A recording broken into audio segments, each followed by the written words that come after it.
दोस्तों स्वागत है आप सभी का एक बार फिर से आपके अपने YouTube चैनल एडुकेटर जी पे। आज का हमारा टॉपिक है आपका पर्यावरण संरक्षण अधिनियम 1986। काफ़ी इम्पोर्टेंट और बहुत ही ज़्यादा महत्वपूर्ण टॉपिक कह सकते हैं, क्योंकि ये टॉपिक आपका CGPSC मेंस में पूछा जाएगा और CG आपका जो CMO आपका पेपर होने वाला हाल ही में उसमें भी ये टॉपिक पूछा जाएगा। काफ़ी महत्वपूर्ण टॉपिक है, चूंकि आपका जो पेपर 7 है मेंस का, तो पेपर 7 में आपको कुल 10 अधिनियम पूछे जा रहे हैं। तो उन 10 अधिनियम में से एक है आपका क्या, तो पर्यावरण संरक्षण अधिनियम 1986। और साथ ही साथ आपके जो आपके हाल ही में पेपर होने वाले हैं CMO के, उसमें भी ये आपको पूछे जा रहे हैं। तो कुल मिला कह सकते हैं काफ़ी इंपॉर्टेंट आपका ये अधिनियम है। तो इस अधिनियम को हम लोग CGPSC मेंस और CMO दोनों के दृष्टिकोण से एक तुलनात्मक अध्ययन करने की कोशिश करेंगे, ताकि हम लोग इसको दोनों परीक्षाओं में इसको उपयोग में ला सके। और साथ ही साथ देखेंगे कि मेंस में इसमें किस प्रकार के प्रश्न बन सकते हैं या फिर CMO में किस प्रकार के प्रश्न पूछे जा सकते हैं, क्या क्या प्रावधान है, क्यों यह लागू करना पड़ा और इसके लागू होने से क्या क्या संवैधानिक परिवर्तन है या फिर क्या क्या वैश्विक परिवर्तन हमको देखने को मिले। हर एक चीज़ों को यहाँ पर हम लोग क्या करेंगे, देखने की कोशिश करेंगे। सबसे पहले देखिए इसका थ्योरेटिकल पोर्शन को कवर अप करने की कोशिश करेंगे, क्योंकि मेंस में आपको जिस प्रकार से प्रश्न पूछा जाएगा थोड़ा सा थ्योरेटिकल रहेगा और थोड़ा सा कंसेप्चुअल चीज़ों को हम लोग को पढ़ने की जरूरत है। वहीं अगर हम लोग CMO की बात करें तो CMO में आपको थोड़ा सा फैक्चुअल प्रश्न ज़्यादा पूछा जाएगा, लेकिन आपका जब तक कंसेप्ट क्लियर नहीं रहेगा आप उन प्रश्नों को नहीं पकड़ पाएंगे। तो इसलिए हम लोग कोशिश करेंगे कि एक ओवरऑल पूरा इस अधिनियम को बहुत अच्छे तरीके से यहाँ पढ़ने की कोशिश करें। तो चलिए हम लोग शुरू करते हैं आपका पर्यावरण संरक्षण अधिनियम 1986। तो दो चीजें यहाँ पे आप लोग याद रखेंगे। पर्यावरण संरक्षण अधिनियम 1986, इसको लागू करने के कारण क्या थे और इसको लागू करें तो कौन कौन से प्रावधानों को इसमें लागू किया गया। तो इसको लागू करने के पीछे एक बहुत बड़ा जो कारण था वो ये था आपका भोपाल गैस कांड। आप सभी को पता है कि मध्य प्रदेश में आपका जो भोपाल है वहां आपका भोपाल गैस कांड हो गया था। कब, तो आपका 3 दिसंबर 1984 को। तो उसी कारण आपका 1986 में क्या बोलते हैं, पर्यावरण संरक्षण अधिनियम को लागू किया गया। आप सभी इससे अवगत है, लगभग 15,000 लोगों की वहां मृत्यु हो गई थी। एक आपकी जहरीली गैस का क्या हो गया था, रिसाव हो गया था। जहरीली गैस का भी नाम आपको जो याद होगा आपका मिथाइल आइसोसाइनाइड। ये भी आपका पूछा गया प्रश्न है, वनडे एग्जाम में इस टाइप के प्रश्न पूछे जाते हैं। तो ये सारी चीजें आप याद में रखेंगे, काफी इंपॉर्टेंट है। तो इस अधिनियम को लाने का कारण क्या था, आपको एक चीज क्लियर हो गया कि भोपाल गैस कांड, क्योंकि वो कांड अपने आप में इतना बड़ा कांड था कि बोल सकते हैं कि पर्यावरण से अगर हम लोग क्या करेंगे कि अगर ऐसे कारखानों पर अगर हम लोग ध्यान नहीं दे रहे हैं, ये हमारी गलती है, सरकार की गलती थी कि ऐसे कारखानों में इतनी बड़ी जो त्रासदी हुई, इतनी बड़ी कांड हुई कि पर्यावरण की दिशा में एक उचित कदम नहीं उठाए जाए थे। तो उसी कारण इस प्रकार एक कांड हुए थे, तो इसलिए इस अधिनियम को लागू किया गया। अब इस अधिनियम में होता क्या है कि इस अधिनियम को लागू करने के कारण तो आपको पता चल गया, लेकिन कौन कौन सी चीजों को इस अधिनियम में हमको लागू करना था। तो वो थे आपके 1972 के, आपका बोल सकते हैं आपके UNEP में एक सम्मेलन हुआ था। कहाँ, तो स्टॉकहोम में। तो उसमें आपके जितने भी प्रावधान थे, तो इन प्रावधानों को लागू करना ही आपका बोल सकते हैं इस अधिनियम का मुख्य उद्देश्य था। तो आपको दो चीजें यहाँ पे क्लियर होगी। पहला कारण कि इस अधिनियम को लाया क्यों गया, और दूसरा चीज कि इस अधिनियम में क्या क्या प्रावधान लागू किए गए, कौन से प्रावधान। अब ये देखेंगे यहाँ तक भी हम लोग यहाँ पे एक सीक्वेंस से पहुंचेंगे कि क्या क्या इतिहास रहा, इससे पहले की चीजों को भी जान लेना बहुत जरूरी। आपके मेंस की भी यहाँ पे बताऊंगा कि कहाँ से प्रश्न बन सकते हैं। तो पहला अगर हम लोग देखें सामान्य परीक्षा की बात करें, तो आपको जो पर्यावरण संरक्षण अधिनियम 1986 है, इसे लागू किया गया आपका 19 जून 1986 को। ये डेट काफी इंपॉर्टेंट है आपका, खासकर CMO के लिए ये डेट इंपॉर्टेंट है। कब लागू किया गया, 19 नवंबर 1986 को। और इस जो आपका अधिनियम, इसमें आपका अध्याय की बात करें तो कुल आपके 4 अध्याय हैं। वहीं अगर हम लोग इस अध्याय में धाराओं की बात करें तो कुल यहाँ पे 26 धाराओं का प्रावधान है। आगे चल के हम लोग धाराओं को भी डिस्कस करने वाले हैं। तो यहाँ पे देखेंगे अध्याय की बात करें 4 है, और वहीं अगर मैं धाराओं की बात करूं तो कुल यहाँ पे 26 धाराओं का प्रावधान है। अगर 4 अध्याय की बात करें तो पहले में आपका क्षेत्राधिकार कि आपका इस अधिनियम को बोल सकते हैं कि पर्यावरण के क्षेत्रों की चर्चा, दूसरा हम लोग देखेंगे शक्ति की, तीसरा कार्यवाहियां की, और चौथा आपका अधिकारियों की नियुक्ति। अब जब हम लोग यहाँ पे कार्यवाही करेंगे तो इस कार्यवाही को अंजाम देने के लिए हमको कहीं ना कहीं अधिकारियों की नियुक्ति करनी पड़ती है। तो उन्हीं अधिकारियों की नियुक्ति का प्रावधान हम देखेंगे कि चौथे अध्याय में इसका दिया गया है। ये चारों एक बार और रिवाइज करते हैं। पहला में है इसका क्षेत्राधिकार, दूसरा में इसकी शक्तियां, तीसरा में है कार्यवाहियां, और चौथा है इन कार्यवाहियों को अंजाम देने के लिए बोल सकते हैं कि अधिकारियों की नियुक्ति। तो ये चारों यहाँ पे अध्याय क्लियर हो गए। इसके अलावा अगर मैं बात करूं तो जो पर्यावरण संरक्षण अधिनियम है इसे क्या कहा जाता है, आपका छाता विधान कहा जाता है। अब छाता विधान कहने का मतलब ये है कि ये जो अधिनियम है ये हमारे पर्यावरण को एक संरक्षण प्रदान करता है, तो इसीलिए इसको संविधान में क्या कहा गया है, तो छाता विधान के भी नाम से जाना गया है। आपको पूछा जा सकता है कि छाता विधान किस अधिनियम को कहता है, तो आप याद रखेंगे पर्यावरण संरक्षण अधिनियम, क्योंकि ये अधिनियम क्या करता है, हमारे पर्यावरण को संरक्षित करने की एक दिशा पर एक जोर प्रदान करता है। वो कारण भी था हमारे पास एक, तो यहाँ तक क्लियर हो गया। दूसरा देखते हैं कि पर्यावरण संरक्षण के क्षेत्र में क्या क्या वैश्विक प्रयास किए गए। ये तो हमारा लागू किया गया 1986 को, तो 1986 से पहले हमें क्या क्या बड़े स्तर पर वैश्विक प्रयास किए गए हैं ताकि पर्यावरण की दिशा में एक पर्यावरण संरक्षण किया जा सके। तो उनमें देखेंगे यहाँ आपका मेंस के प्रश्न बनते हैं। पहला प्रयास था आपका 1970 में, कुछ कुछ संस्थाओं का गठन किया गया, कुछ कुछ बोल सकते हैं यहाँ पर, तो उन्हीं संस्थाओं को हम लोग पढ़ने की कोशिश करेंगे। 1970 में आपका ईपीए का गठन किया, किसका, तो ईपीए। ईपीए का फुल फॉर्म आपका इन्वायरमेंट प्रोटेक्शन एजेंसी का। ईपीए का गठन कब, तो 1970 में। फिर आपका होता है 1971 में जीपीए का गठन। जीपीए मतलब कहता है ग्रीन पीस इंटरनेशनल का। अब यहाँ पे देखेंगे एक आपका प्रश्न यहाँ से और बन सकता है कि इनके मुख्यालय कहाँ है, तो जो आपका ईपीए है इन्वायरमेंटल प्रोटेक्शन एजेंसी, इसका मुख्यालय आपका वॉशिंगटन डीसी में, और दूसरा आपका है आपका जीपीआई, तो जीपीआई का मुख्यालय आपका एम्स्टर्डम, आपका कहाँ, तो नीदरलैंड में। तो ये दोनों आप याद रखेंगे। इसका मुख्यालय आपका कहाँ है, ईपीए का आपका वॉशिंगटन डीसी में, और दूसरा हम लोग जीपीए की बात करें जिसका मुख्यालय आपका नीदरलैंड के एम्स्टर्डम में है। ये दोनों आप याद रख लिए। ये जो दोनों हम लोग बोल सकते हैं संस्थाओं का गठन किया क्यों गया था, तो इसका भी कारण वही था कि पर्यावरण संरक्षण की दिशा पर जोर देना, या फिर पर्यावरण के संरक्षण एवं संवर्धन के क्षेत्र में कार्य करना, पर्यावरण नियंत्रण के क्षेत्र में कार्य करना। तो इस प्रकार के वैश्विक प्रयास पहले भी किए जा चुके हैं, लेकिन जोर यहाँ पे कब दिया गया, तो 1986 में।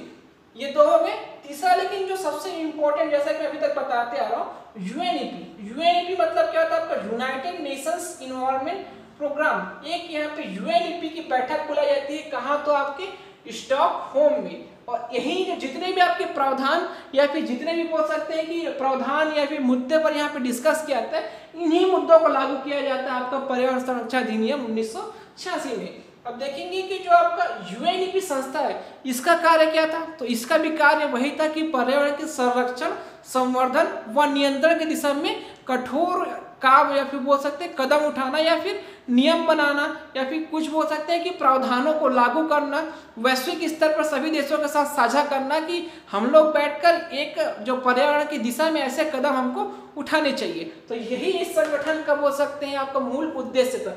मूलतः इन सभी आपका जितने भी संगठन यहाँ पे पर्यावरण के क्षेत्र में निर्मित हुए उन सभी का उद्देश्य लगभग समान ही है, लेकिन ये आपका संगठन काफी इंपॉर्टेंट है, जबकि आपका 1972 में गठित होता है आपका यूएनईपी। यूएनईपी का फुल फॉर्म आप लोग बिल्कुल याद रखेंगे, यूनाइटेड नेशंस इन्वायरमेंट प्रोग्राम, और इसका मुख्यालय कहाँ है आपका, नैरोबी। नैरोबी कहाँ है आपका, केन्या में। तो तीनों डेट याद रखेंगे, 70, 71, 72 में बेसिकली ये यूएनओ का ही आपका अभिकरण है, जो आपका क्या है, यूएनईपी। तो ये चीज भी आप ध्यान में रख सकते हैं। अब देखेंगे कि इस सम्मेलन में होता क्या है, ये काफी इंपॉर्टेंट है कि इस सम्मेलन में आखिर होता क्या है। बहुत इंपॉर्टेंट सम्मेलन आपका पर्यावरण के दृष्टिकोण से देखा जाए तो पहला चीज तो इसका डेट इंपॉर्टेंट है, जो होता है आपका कब, तो जून 1972 में। इस जगह हम लोग को पता है कहाँ होता है आपका, स्टॉकहोम में। और यहाँ आपको देखेंगे 122 देश शामिल होते हैं। कुल कितने देश शामिल हुए, 122 देश। उनमें आपका भारत भी एक देश रहता है। और यहाँ आपका देखेंगे कुल 26 मुद्दों पर सहमति बनते हैं। 26 मुद्दे बोल सकते हैं या फिर 26 कार्य बोल सकते हैं कि इन जगहों पर हमको कार्य करने की जरूरत है, फिर इन मुद्दों पर बातचीत हुई। तो कुल कितने मुद्दों पर? 26 मुद्दों पर। कितने देश शामिल? तो 122 देश शामिल। इसके बाद देखेंगे इसीलिए हमारा जो पर्यावरण दिवस है वो मनाया था कब? तो जून में। एग्जैक्ट डेट की बात करें तो आपका है 5 जून। और यहाँ पे अगर हम लोग पर्यावरण संरक्षण दिवस की बात करें तो ये आपका मनाया था आपका 26 नवंबर। तो दोनों में कंफ्यूज नहीं होंगे।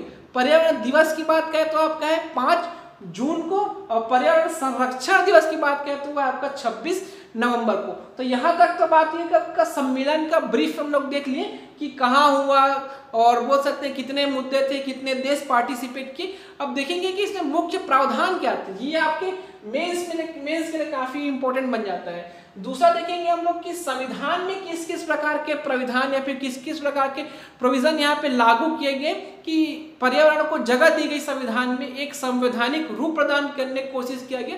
क्योंकि आप किसी भी चीज पर मुद्दे पर बहस कर सकते हैं, एक कंक्लूजन पर पहुंच सकते हैं, लेकिन उसको इम्प्लीमेंट करने के लिए उसको एक संवैधानिक दर्जा देना काफी आवश्यक है। क्योंकि जब तक आप उसे एक संविधान के दायरे में नहीं लाएंगे, एक कानून के दायरे में नहीं लाएंगे, वो चीज आपको ग्राउंड लेवल में वो चीज आपका क्या होता है, इम्प्लीमेंट नहीं होता है। तो उसी को एक ग्राउंड लेवल पर इम्प्लीमेंट करने के लिए संविधान में क्या क्या प्रावधान किए गए, तो यहाँ से भी आपके मेंस के प्रश्न बन सकते हैं। तो दोनों चीजों को हम लोग देखेंगे कि इस सम्मेलन में क्या क्या प्रावधान किए गए। तो सम्मेलन में मुख्यतः देखेंगे आपका कुछ वैसे तो बहुत सारे प्रावधान किए गए थे, लेकिन कुछ जो आपका मेनली प्रावधान उस पर पहले चर्चा करेंगे, फिर मैं आपको उतरूंगा संविधान में क्या क्या प्रावधान किए गए थे।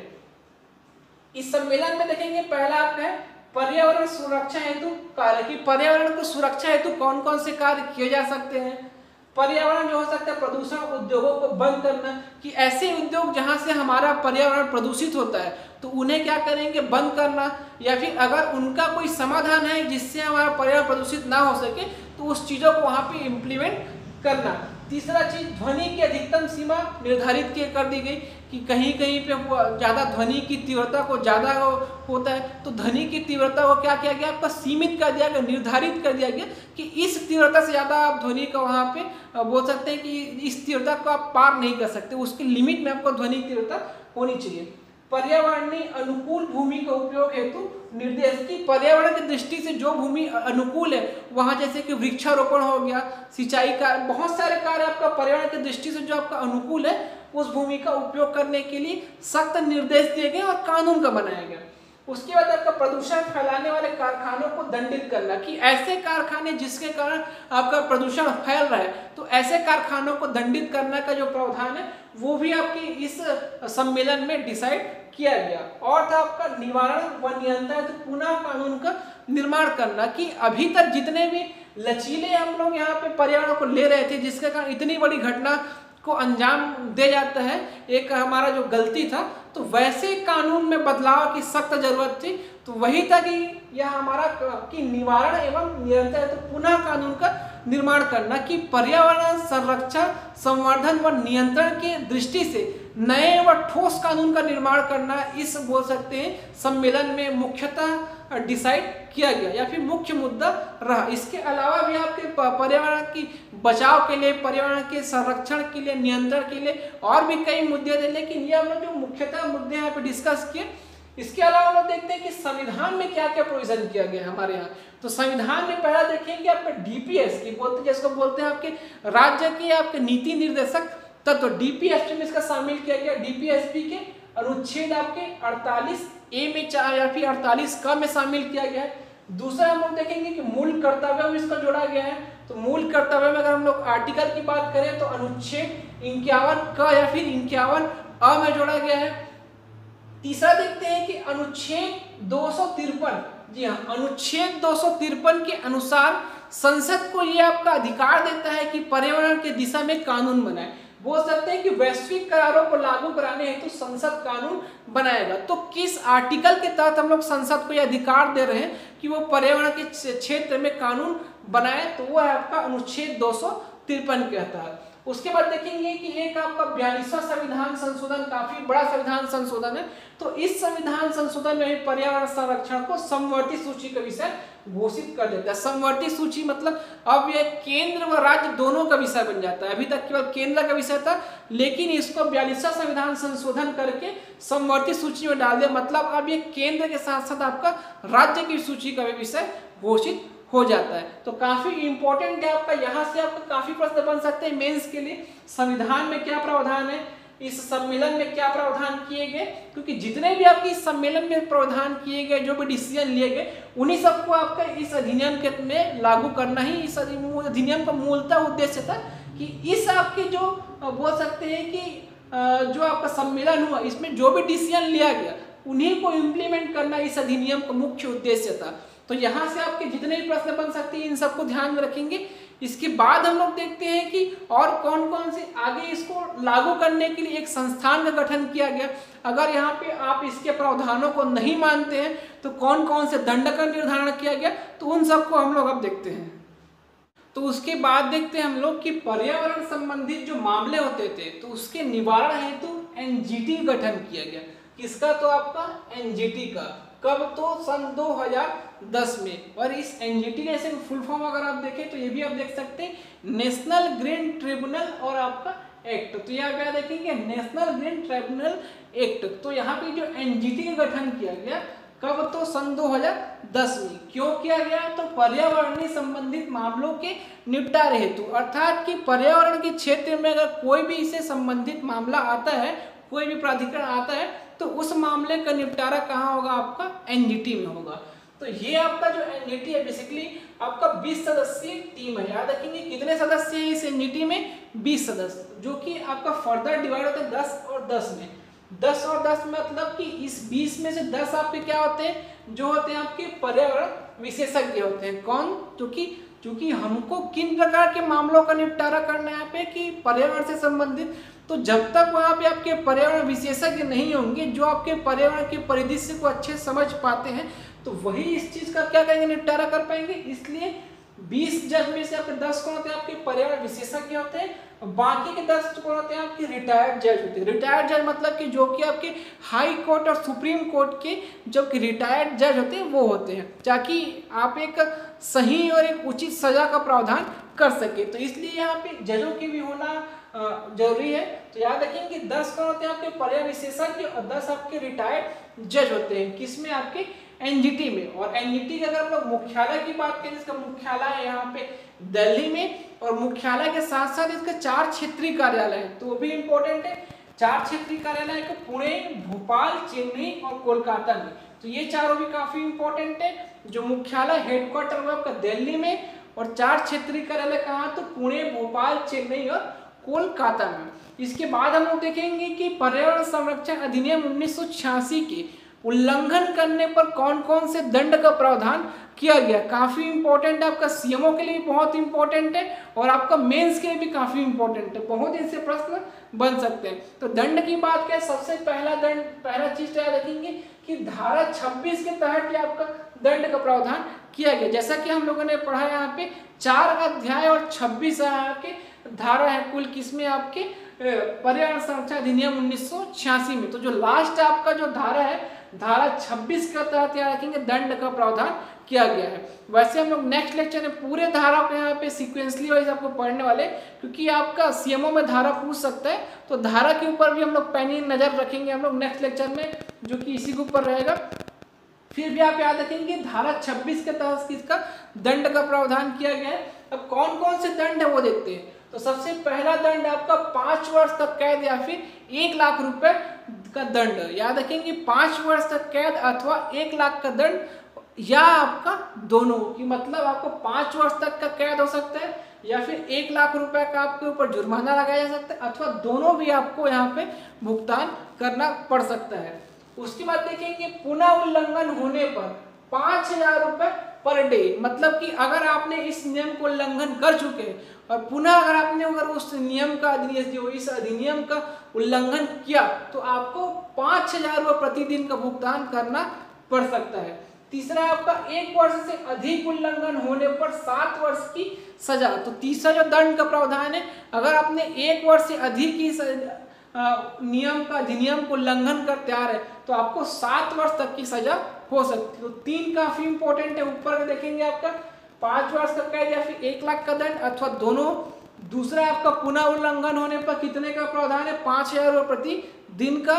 तीसरा आपका अगर आप 1 वर्ष से अधिक यहाँ पे उल्लंघन करते आ रहे हैं तो आपको 7 वर्ष तक की सजा का प्रावधान किया गया है। इसके बाद देखेंगे कि कंपनी द्वारा उल्लंघन होने पर प्रबंधक को सजा। इसका मतलब यह है कि एक कंपनी में एक नीचे स्तर से लेके एक ऊपर स्तर तक कार्यकारी सदस्य होते हैं, बहुत सारे इम्प्लॉयज होते हैं। तो अगर एक नीचे स्तर के भी इम्प्लॉय से छोटी सी गलती हुई जिसके कारण इस नियम का उल्लंघन हो रहा है तो उसके लिए वो दोषी नहीं बल्कि उस कंपनी का प्रबंधक को सजा मिलेगा। उस कंपनी के प्रबंधक क्या कर दोषी ठहराया जाएगा। उसी प्रकार से अगर हम इस राजकीय विभाग में अगर इस नियम का उल्लंघन होता है तो उस राजकीय विभाग के उस कर्मचारी को सजा देते हुए उसके विभागाध्यक्ष को क्या मिलेगा, सजा मिलेगा। तो ये क्वेश्चन आपके सीएमओ के लिए काफी इंपॉर्टेंट है। इस प्रकार के प्रश्न पूछा जा सकता है कि आपका मान लेते हैं कि इस राजकीय विभाग में किसी एक कर्मचारी की गलती हुई तो सजा किसको मिलेगी, आपको विभागाध्यक्ष को मिलेगी। इसी प्रकार किसी कंपनी में किसी एक कर्मचारी की भी अगर गलती हो रही है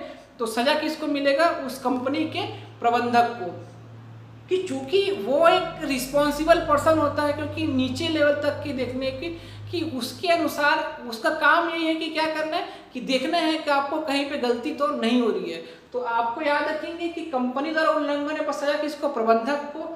राजकीय विभागों में अगर कोई उल्लंघन तो सजा किसको मिलेगा, आपको विभागाध्यक्ष को, अर्थात जो मेन लीडर है उसको सजा मिलेगा। तो ये थे कुछ आपके दंड के प्रावधान जो कि आपका पर्यावरण संरक्षण अधिनियम 1986 में अधिनियम है।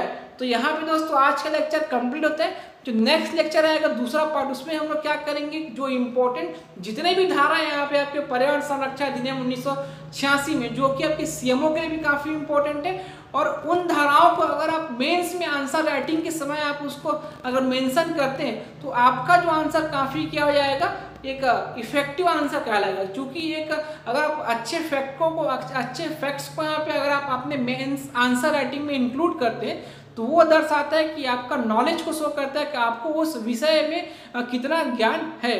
तो दूसरा लेक्चर इसका वो भी काफ़ी इंपॉर्टेंट है। तो दोस्तों बने रहने के लिए चैनल को सब्सक्राइब कर लिए ताकि आपको हर प्रकार की अपडेट मिल सके। थैंक यू सो मच दोस्तों, इस वीडियो को देखने के लिए अपने दोस्तों के साथ भी शेयर करें। Have a good day.